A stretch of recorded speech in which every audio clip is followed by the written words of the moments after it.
Hello again. I have another video episode today. I'm actually in the video, but I said that I would do this on occasion, and today I just felt like doing a video episode. It's a nice day outside, a little windy, and my husband went to do a 2-hour run. He's preparing for a fight next week, so I've got a lot of time here by myself, and I thought I would just do a video while it's still daylight, and I have the nice bright light coming in through the window in my special spot here in the kitchen. So I have my trusty digital notebook here. This is a Remarkable tablet. I know there's quite a few on the market, but I haven't tried another one. I write all my notes, my episode notes, my book notes. I do book editing on this thing. So today I'm going to use it for my bullet points. And my friend online who follows my YouTube channel and is also a member of my Substack, she gave me the idea to do bullet points. If I don't want to read from a script, then just write bullet points and be able to kind of skim them as I go along, so I don't forget things, because I forget things so often when I'm just doing unscripted episodes. So even though I have bullet points, I'm pretty sure I'm still going to forget something, but let's see how it goes. Today's episode is feeling inadequate as a homemaker, and this is something that I have been dealing with recently because I did not grow up with the homemaker.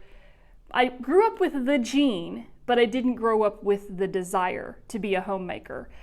I was born in the 70s, and this was after the whole feminist movement in the 60s, and we just didn't, I think it all kind of stopped with my mom as far as homemaking, or maybe my grandmother, her mother, because she was the last in the line that I can recall who was an actual homemaker. She never worked outside the home. She worked inside the home. She did all the things that a wife and a mother would do. And my grandfather would go out and work and do he built up a house. And so she was the last in the line. And after her, yes, my mom got married but she worked. And so I think with her generation, it kind of started, at least for our family, that's when it started to where women, migrated toward more radical feminist views and didn't have that desire to be a housewife and a homemaker inside the home. So I got the short end of the stick on that deal. I wish it were different. That's not how it turned out for me. So now I'm just learning to live with it. I'm 48 years old, and I've never really been a good cook. I can cook several things, but I'm not that great of a cook. I know there's so many people who can just whip something together with what they have and it'd be delicious, but I can't do that. So I have a lot of trouble in that area when it comes to cooking, and also baking. I'm even worse at baking. I've tried to make pies before. I'm terrible. I'm not gonna lie. It's not something that I'm good at, but now I really want to learn, so I'm teaching myself online, looking at YouTube videos and accessing recipes, and it's very difficult. It's especially difficult for me because there's so many foods that I can't eat. So it's a challenge for me to learn how to cook, but also learn how to cook foods that I can actually eat. On top of that, add this also to the list of challenges.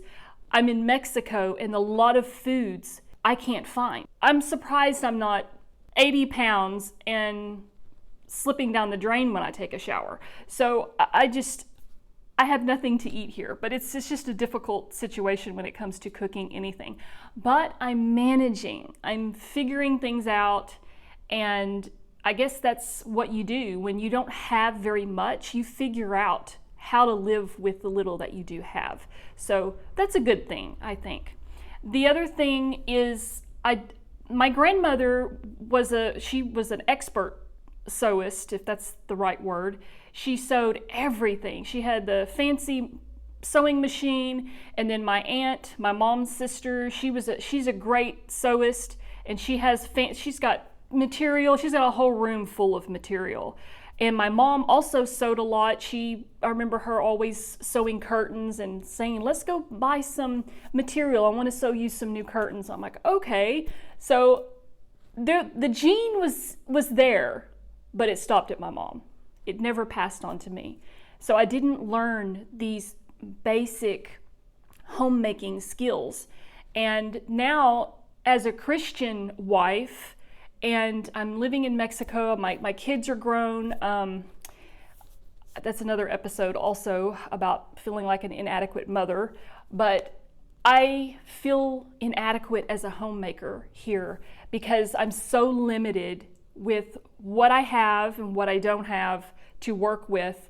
And I'm also limited in my skills. So my first piece of advice would be, don't focus on what you can't do. I mean, you want to focus a little bit on what you can't do because you want to teach yourself how to do those things. But in the beginning, I think it's really important to focus on the things that you can do. Like, there are some things that I can cook, so I try to shine in those areas. I'm a very good organizer and cleaner. I keep this place super, super clean and organized. That's even bigger than clean to me. My husband really is more clean than me. I'm not gonna lie. He's kind of a germaphobe, but I clean the inside of our home, and I keep it clean every day. And but when it comes to organization, I excel in that. Every bit of our home, even down to little drawers and baskets like I have down here with some large silverware in it. Like, let me show you, it's so close I can just reach it. I have a place for everything. This is just big spoons and potato mashers and a whisk, things like that don't generally fit in the silverware drawer. But I have a place for everything. And when something is out of place, it really gives me a little bit of anxiety. So I always excel in the areas of organization, cleaning, and that's pretty much it. The only other thing that I do really is online work, working on YouTube videos, a lot of writing, doing podcast episodes, but that's not really considered homemaking. So I just try to focus on those things, while in the meantime, I'm also working hard to teach myself new things. And one of the things that I really want to learn how to do is sew with the sewing machine. I know how to use just a needle and thread to sew up little holes, and I've done that. I still do that today. I get a hole in a favorite shirt. I don't throw it out and just buy a new one. I sew it up and continue to use it until it loses its either appeal or I just can't wear it anymore. But I know how to sew basic stuff, but I don't know how to use a sewing machine. And like I said, my grandmother, my aunt, and my mom were all great at sewing. So I really missed the boat on that one, and I would love to learn how to sew. There's a YouTube channel I watch with a young lady in New Zealand, and she did a video on her sewing a dress with an old bed sheet, and it was so cute, just super adorable. I'm going to actually link that in this video down in the description so you can go watch it. But I thought to myself, wow, she just took an old sheet and made this adorable dress out of it. And here I am in a time where I'm trying to transition into wearing more feminine clothes like dresses and skirts, and it's difficult to find anything here in Mexico that is very, very cheap because they don't have thrift stores. So I can't just go to the Goodwill or go to a yard sale and find something, for $2 or $3 or $4 or general prices you would find in the United States. Everything here that I've seen so far is really overpriced, even the stuff that is used. So it's a situation that I can't get past. I can't. I don't want to order a bunch of stuff on Amazon. Then I'm going right back into my old habits that I did before I moved here, and I had an Amazon addiction. I was always buying stuff. I don't want to buy stuff like that. I want to buy thrifted stuff because it's affordable and you're not spending a lot of money. But I don't have access to that. So I would like to learn to sew my own stuff. Of course, then therein also lies the problem, well, if I sew the stuff, I still have to go buy the material.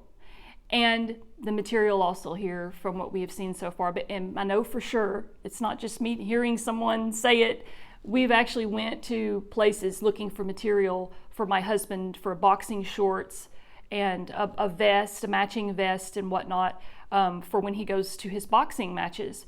And the cheap stuff the material is so terrible that you can't even work with it. It's not even worth buying and wasting your time.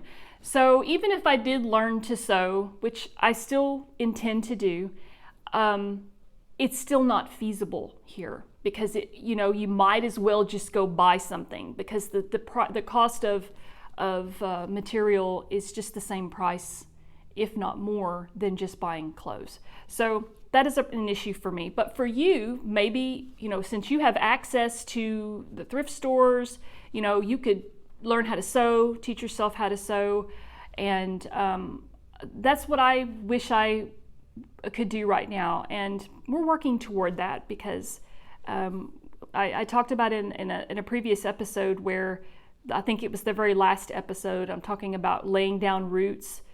We're going to be moving from here. We just don't feel like this is our home, but I'm not going to get into all that again. But the reason why I brought it up is because we're looking toward moving closer to the border. So I might be able to go over the border and find a Goodwill or a thrift store of some nature, maybe even some yard sales, and kind of feel like I'm back at home in Arkansas again. So we'll see how that works out. Another thing I really want to learn how to do as a homemaker is canning. I know I've said this a million times in previous episodes, recent episodes, about wanting to grow my own vegetables and stuff, but I want to learn how to can. There's a fly flying around in here, and my husband would be freaking out if he was here, but if you see something fly past, it keeps flying right in front of my face, so I've already seen it go across the screen a couple of times. So anyway, that's what it is. But anyway, I really want to learn how to can my own food. But another problem, yet again, is where I live. From what I understand, the little that I have already read on canning is that you have to have an area to store the food after you've canned it in jars. You have to have an area that is below a certain temperature. And the problem with Mexico, this part of Mexico where we live, is it's so super hot here that even if I did grow my own vegetables, preserve them in jars, and then I wanted to store them away somewhere. That's another thing. I don't even have space for something like that. But even if I did, it's so hot and humid here that they probably wouldn't preserve. I'm not sure. I could be totally wrong on that. Like I said, I've only read a little bit up on that because my mood got down when I read that one thing about needing to store your food in a certain temperature, and I thought, well, there goes that idea. So that's another thing that I just can't do while I'm here in especially this part of Mexico. So, but you can do it probably anywhere in the United States or somewhere where the temperatures, in another country where temperatures are cooler.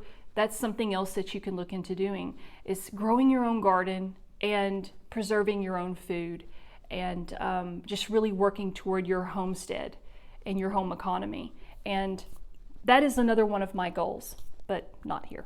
Another thing that is really important to do as a homemaker is to appreciate the mundane, and that is the cooking, the cleaning, the raising of the children. Even though raising children to me is not mundane, a lot of people look at that as a headache, or that children are a nuisance, that they're expensive, but really they are a blessing, and they're the most important part of your job as a wife, a mother, and a woman. Even if you are not blessed with the ability to have children, there are other ways that you can care for children. But again, that's another episode for another day. But the mundane, the cooking, the cleaning, people hate it. Women hate it these days. And I went through that. I hated it. My biggest thing was dishes. I couldn't stand to do dishes. I remember when I was a teenager and even a young adult, when my mom, when I was younger, she would tell me and my brothers to do the dishes while she was at work, and we just would complain and complain, and I carried that with me into adulthood. I hated doing it. Of course, as I had kids and we lived by ourselves and I raised my kids by myself, my mindset did shift because I started going down that homemaker route, even though I was single and I didn't have help from anyone else to raise my kids. But I got to where the mundane didn't bother me so much. I enjoyed raising my kids when they were younger, and I don't remember hating the dishes or actually loved going to the laundromat. We didn't have a washer and dryer where we lived in the apartment complex in North Little Rock, but I loved the laundromat. And I looked forward every week to packing up all of our clothes into the car and going to JFK to the fun wash and doing our laundry. And I remember my kids would take either a video game or even a book or a game of some sort, and they would play on the over in the vending area where there's some the big games. I forgot even what they're called.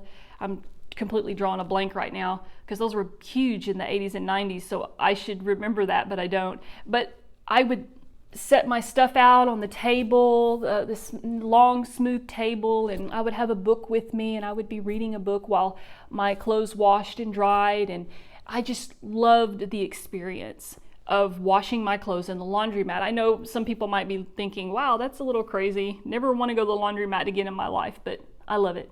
And something else I can't do here is go to the laundromat. They don't do that the same way in the United States.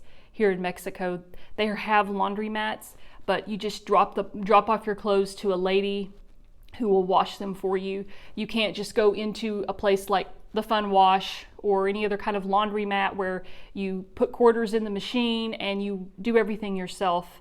And I thought that was such a bummer. And so the mundane to me is so important as a homemaker. And if you don't appreciate the mundane in your life, then you're really missing out.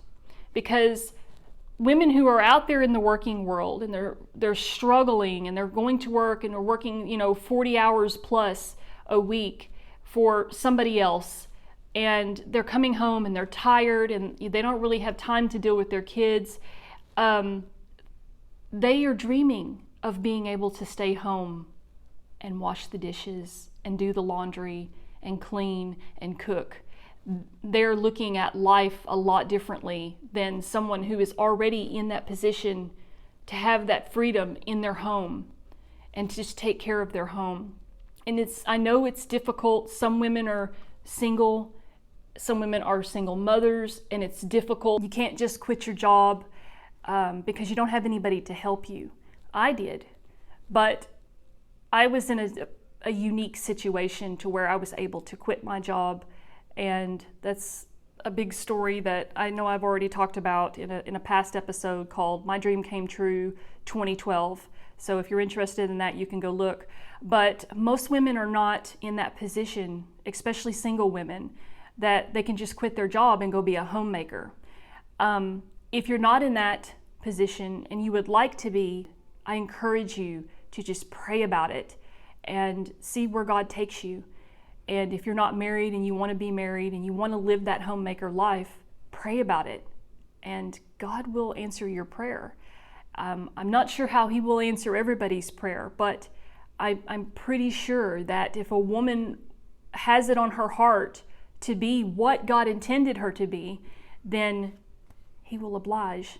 So just think about that. Think about how hard it is working outside and slaving over a job that you might not even like, and for someone who really doesn't care about you, someone who has no interest in anything other than what you can do for them as an employee.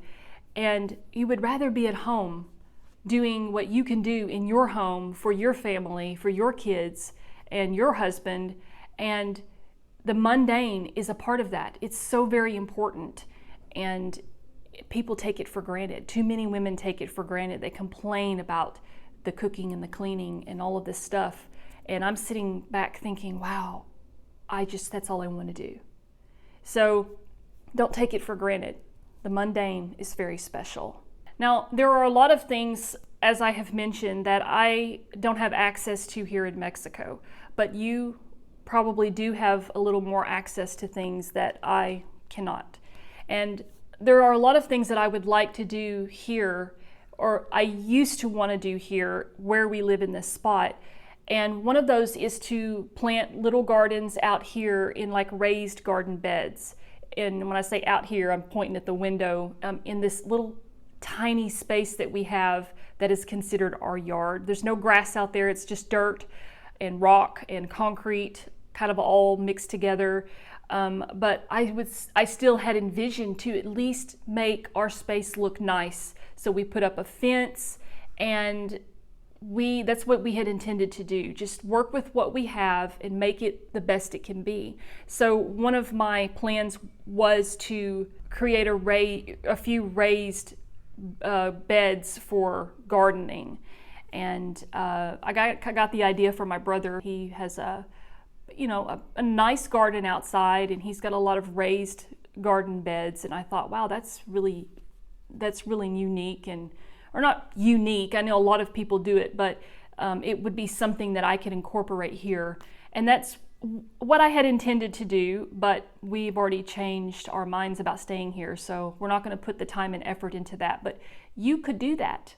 And if you don't have space, if you don't have an acre of land, or you don't have grass where you can dig, you don't have a good spot where sun is, where your vegetables would be able to grow, you could make raised planters. So I would suggest that. Like I said, there's YouTube videos for everything. You can learn everything you need to know about anything and everything in the world on YouTube.